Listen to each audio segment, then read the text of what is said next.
B. Murugasamy இயக்கத்தில Arunkumar வெங்கடசாமியோட தயாரிப்பில Lizzie Antony, Puduppettai Suresh அப்படிங்கிற ஒரு நடிகர் பட்டாளமே நடிச்சு வெளிவந்திருக்க படம் தான் குயிலி. இந்த படத்தோட விமர்சனத்த தான் இந்த வீடியோல பார்க்க போறோம். மாலை முரசு வை பிரசன்ஸ். இது படம் எப்படி இருக்கு? நான் உங்க விஜய் டாமினிக். இனியும் உன்ன மாதிரி ஒரு பொண்ணு விதவை ஆகாம இருக்கணும்னா உன்னோட ஒட்டுமொத்த கோத்தையை அங்கே காட்டு. இந்த படத்தோட பேரை கேட்டோனோ, இந்த படத்தோட ட்ரெய்லரு, இந்த படத்தோட போஸ்டர்லாம் பார்க்கும்போது இது உமன் சென்ட்ரிக் ஃபிலிம். ஒரு பெண் வந்து எப்படி தனி மனிதமா நின்னு கஷ்டப்படுறாங்க. இந்த சொசைட்டிக்கு ஒரு விஷயம் வந்து குடுக்குறதுக்கோ, இல்லன்னா இங்க ஒரு விழிப்புணர்வு குடுக்குறதுக்கோ அப்படிங்கிற மாரி நெனச்சேன். ஆனா, இந்த படம் பார்த்ததுக்கு அப்புறமா தான் தெரியுது, ஒரு விமன் சென்ட்ரிக் அப்படிங்கிறது நாட் ஒன்லி ஒரு நான் மேரிட் ஒரு வந்து கல்யாணம் ஆகாத பெண்ணு தான் வந்து இங்க உமன் சென்ட்ரிக்கா இருக்கணும் அப்படிங்கிறதெல்லாம் கிடையாது. ஒரு கல்யாணமாகி அதுக்கப்புறமா பல விஷயங்கள இழந்து, அது மூலமா பாதிக்கப்பட்டவங்க கூட இங்க உமன் சென்ட்ரிக்கா மாறலாம். அவங்க கூட ஒரு போராளியா மாறலாம் அப்படிங்கிறத இந்த குயிலி படம் மூலமா இவங்க நமக்கு காமிச்சிருக்காங்க. இந்த படத்தோட ஒன்லைன் என்ன அப்படின்னு பார்த்தீங்கன்னா, இந்த குயிலி இவங்க வசிக்கக்கூடிய இதே கிராமத்தில ஆரம்ப காலத்தில, அதாவது இந்த டாஸ்மார்க் அப்படிங்கிற ஒண்ணு உருவாகுறதுக்கு முன்னாடி, இங்க இருக்கக்கூடிய அரசாங்கங்கள் வந்து மது ஆலை அப்படிங்கிற ஒரு விஷயத்த அவங்க கைக்குள்ள கொண்டாடுறதுக்கு முன்னாடி, கள்ளச்சாராயம் அதாவது காய்ச்சுற சாராயம்ன்னுவாங்க. பட்ட சாராயம்னு சொல்லுவாங்க. இப்ப தான் வந்து டாஸ்மார்க்ல ஒயின் ஷாப்ல சரக்கு விக்கிறப்ப, அது அது இல்லாம கள்ளச்சந்தையில விக்கிறது தானே கள்ளச்சாராயம் காய்ச்சி விக்கிறது. ஆனா, அதுக்கு முன்னாடி அத பட்ட சாராயம்னு சொல்லுவாங்க. நம்ம தாத்தா காலத்துலலாம் வந்து பேசுவாங்கல்ல, அந்த ஒரு 300 எம்எல் குடு, 50 எம்எல் குடு அப்படிங்கிற மாரி. ஸோ அது மாதிரி வந்து பட்ட சாராயத்தில ஆரம்பிக்கிற ஒரு போதை கலாச்சாரம், நாள் போக நாள் போக ஒரு மிகப்பெரிய மது ஆலையா மாறி, அதுக்கப்புறமா கவர்மெண்ட் சப்போர்ட்டோட ஒரு பக்கம் வந்து மதுபானத்த சப்ளை பண்றாரு. கஷ்டப்பட்டு உருவாக்குன சாம்ராஜ்யம்டா, சும்மா உன்னை இந்த இடத்துக்கு வந்தல்ல. இத குடிக்கிறது மூலமா பல குடும்பங்கள் வந்து நடுத்தெருவுக்கு நிர்கதியா மாறுறதும், பல பெண்கள் வந்து விதவையா மாறுறதுங்கிற மாரியான விஷயங்கள் இருக்கு. இத எப்படி அழிக்கிறது? இத எப்படி தடுக்கிறது? இது வந்து சொசைட்டி எந்த மாரியா இன்ஃப்ளூயன்ஸ் பண்ணுது? கவர்மெண்ட் இத நிறுத்துமா? நிறுத்தாதா? அப்படிங்கிற ஒரு மிகப்பெரிய ஒரு அரசியல கொஞ்சம் பட்ஜெட் இருந்த ஒரே காரணத்தினால மிக மிக மிக சுருக்கமா, மிக எளிய நடையிலயும் சொல்லியிருக்க ஒரு படம், ஒரு ஒன்லைன் தான் இந்த குயிலி. முக்கியமா நீ கலெக்டரா இருக்க ஊர்ல ஒரு பையனும் சாராயம் வைக்க கூடாது. செய்வியா சாமி? செய்வா. இந்த படத்தில நான் வந்து ஒன்லைன் என்னன்னு ஒரு இன்ட்ரோ குடுத்தேன். அதே மாரி தான் இந்த படத்த வந்து ரொம்ப ஒரு ஹை பட்ஜெட் மீன்ஸ் இத ஒரு 4 கோடி 5 கோடியில எடுத்திருந்தா இந்த படம் வேற மாரி இருந்திருக்கும். ஆனா ஒரு பட்ஜெட் ரீதியா எடுத்ததுனால தான் இந்த படம் வந்து பெரிய அளவுல ரீச் வந்து ஆக்க மாட்டாங்கன்றது நமக்கு தெரியும்னு வச்சுக்கோங்களேன். இது வந்து ஒரே வார்த்தையில சொல்லிடுறேன். இது ஒரு உப்புமா படங்கிற மாரி பேசி முடிச்சுருவாய்ங்க. ஆனா இந்த படத்த பார்த்தா மட்டும் தான் தெரியும். இதில ஒரு மெசேஜ் இருக்கு அப்படின்னு சொல்லி. இன்னும் பல கிராமங்கள்ல கிராமத்த விடுங்க. கிராமம் மட்டுமா வந்து போதையால அழியுது. இன்னும் எவ்வளோ சிட்டீஸ்லாம் வந்து இன்னும் அழிஞ்சுட்டு தான் இருக்கு. குறிப்பா நம்ம பேசுற இந்த சென்னை கூட எவ்வளோ வீடுகள் இன்னுமே தண்ணிய போட்டு, அப்பாவும் குடிப்பான், பையனும் குடிப்பான். 2க்கு நடுவுல மாட்டிக்கிட்டு ஒரு அம்மா படுற பாடு இருக்கே! அத வந்து இந்த படத்துல ஒரு பாட்டுலயும் சொல்லியிருப்பாங்க, ஒரு டயலாக்லயும் சொல்லியிருப்பாங்க. மக்களாட்சிங்கிற பேர்ல கார்ப்பரேட் கம்பெனிக்கு சேவகம் செய்யறதா? உன்னை நான் ஏன் கையால நான் கொன்னுடுவேன்டா. நம்ம எவ்வளோ லைவா பார்க்குறோம். இவ்வளோ பேசிய மூலம் நீ குடிப்பியாடான்னு கேட்கலாம். நான் குடிக்க மாட்டேன். ஆனா நான் நெறையா பேர பார்ப்பேன்ல. ஒரு வீட்ல அம்மா இருப்பாங்க, பையனும் குடிப்பான், அப்பாவும் குடிப்பான். 2 பேர்ல யாருக்குடா அவங்க சப்போர்ட் பண்றாங்கன்னு தெரியாது. 2 பேருக்கு நடுவுல மாட்டி இவங்க ஒரு நரகத்த அனுபவிச்சுட்டு இருப்பாங்க. விடிய காலையில எந்திரிச்சு அமைதியா வேலைக்கு போயிட்டு இருப்பாய்ங்க. அப்ப ஒரு நிம்மதி இருக்கும். அப்பாடா! அப்படின்னு. ஆனா திரும்ப சாயங்காலம் ஆயிட்டு, ஐய்யய்யோ! ஏன்டா சாயங்காலம் வருதுன்ற மாரி பக்கு பக்குன்ற ஒரு மூவ்மெண்ட் இருக்கும். கல்யாணம் ஆன புதுசுல எப்படா சாயங்காலம் ஆகும்? நம்மளோட ஹஸ்பண்ட் வீட்டுக்கு வருவாரு. அப்படிங்கிற மாரி எதிர்பார்க்கிற மனைவிகள்லாம் ஒரு காலகட்டத்தில, ஐய்யய்யோ! சாயங்காலம் வந்துரவே கூடாதுடா! இவன் குடிச்சிட்டு வந்து நம்மள டார்ச்சர் பண்ணுவானேங்கிற மாரியான ஒரு விஷயம் மாறிடும்ல. அத இந்த படத்தில வந்து சொல்லியிருப்பாங்க. இந்த படத்தோட ஆரம்ப காலம் எங்க ஆரம்பிக்குதுன்னா, குயிலி. அவங்களோட இளமை இளமை வாழ்க்கை. அதே நேரம் வீரா, இந்த குயிலிக்கு கணவரா வரக்கூடியவரு.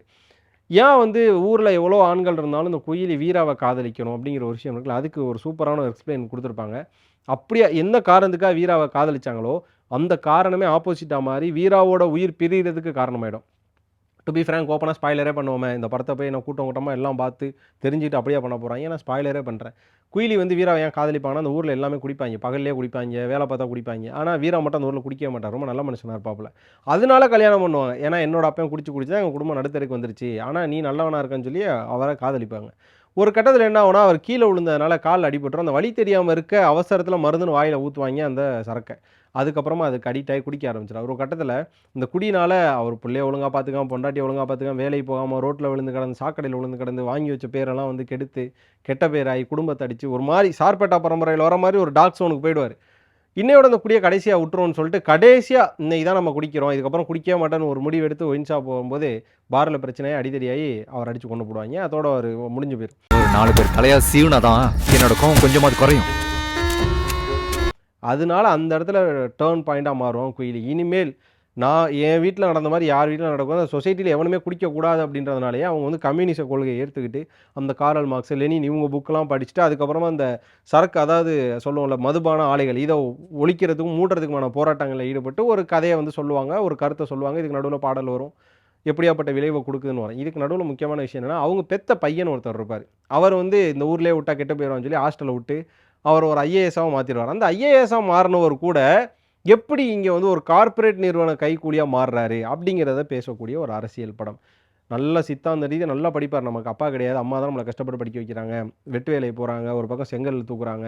கூலி வேலைக்கு போறாங்க. ஒரு பக்கம் கம்யூனிஸ்ட போராட்டத்துக்கு போய் அரெஸ்ட் ஆகுறாங்க.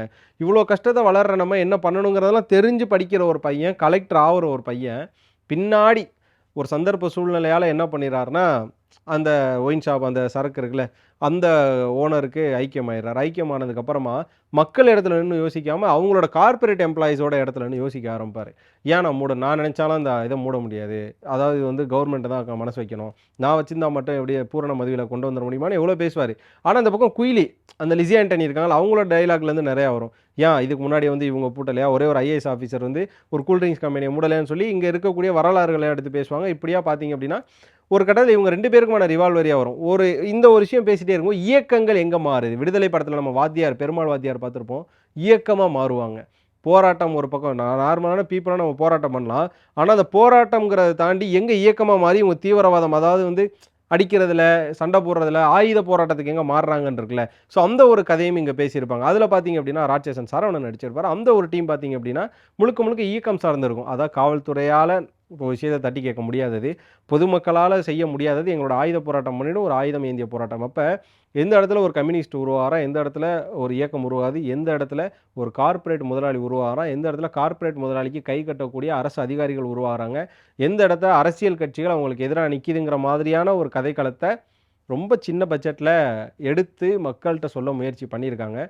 படம் ரீதியா நம்ம நெறைய இடத்துல வந்து மிஸ்டேக்ஸ் கண்டுபிடிக்கலாம். என்னடா போலீஸ் ஸ்டேஷன்ல ஆள் இல்ல, இது என்னடா காமெடி ஒட்டல, மியூசிக் அப்படி இருக்கு, லிரிக்ஸ் இவ்வளோ விஷயத்த நம்ம வந்து மிஸ்டேக்ஸ ஃபைண்ட் பண்ணலாம். ஆனா, நம்ம பின்னாடி நின்னு பேசணும்ல. இதே ஒரு கேள்விகள, இதே ஒரு குறைகள வந்து ஒரு பெரிய பட்ஜெட்டுக்கு சொல்லுவோமான்னு கேட்டா கிடையாது. இந்த படத்துக்கு குடுக்கப்பட்ட பட்ஜெட் அவ்வளோதான். அதில என்ன பண்ண முடியுமோ அத தான் இவங்க பண்ணியிருக்காங்க. கிளைமேக்ஸ்ல அங்க இருக்கக்கூடிய மது ஆலைய அவங்க மூடுனாங்களா இல்லையா, அழிச்சாங்களா இல்லையா அப்படிங்கிறது தான் கதை. எல்லா இடங்கள்லயுமே மனித வெடிகுண்டோ, தீவிரவாத தாக்குதலோ நல்லது கிடையாது. அது வந்து சரின்னு நான் வந்து இந்த இடத்துல வாதம் பண்ணல.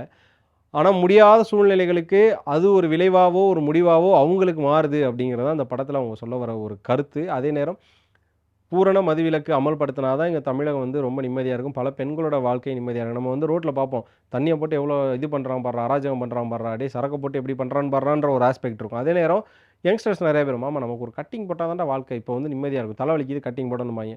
எந்த ஒரு பார்ட்டியா இருந்தாலும் சரக்கு இருந்தா தான் அது இப்படிலாம் ஜாலியா பேசலாம். ஆனா, இந்த ஆல்கஹால் உள்ள போனதுக்கு அப்புறமா, நீங்க போய் ஒரு குடும்பத்த போய் குட்டி கலாட்டா பண்ண போறீங்கல்ல, அந்த ஒரு கதைய பேசக்கூடிய ஒரு படம் தான். அதாவது மதுவால பாதிக்கப்பட்ட பல பேரும் சரி, பல ஆண்களும் என்னென்ன மாதிரியான விஷயங்கள போய் வீட்ல பண்றீங்க அப்படிங்கிறத இந்த படம் பார்த்து தெரிஞ்சுக்கோங்க. யார் யாருக்கெல்லாம் இந்த குயிலி படமும், இந்த குயிலி கதையும் தங்களோட வாழ்க்கைக்கு செட் ஆகுது, இல்லன்னா இன்றைய காலகட்டத்தில இளைஞர்கள், பெரியவர்கள் எல்லாமே இப்படி தான் பண்றாங்க அப்படின்னு யார் யாருக்கெல்லாம் தோணுதோ, அவங்கலாம் கண்டிப்பா உங்களோட கருத்த கமெண்ட்ல சொல்லுங்க. இந்த வீடியோ பிடிச்சிருந்தா லைக் பண்ணுங்க, ஷேர் பண்ணுங்க. மறக்காம மாலை முரசு வைப சப்ஸ்கிரைப் பண்ணிட்டு பக்கத்துல இருக்க பெல் ஐகான கிளிக் பண்ணிக்கோங்க.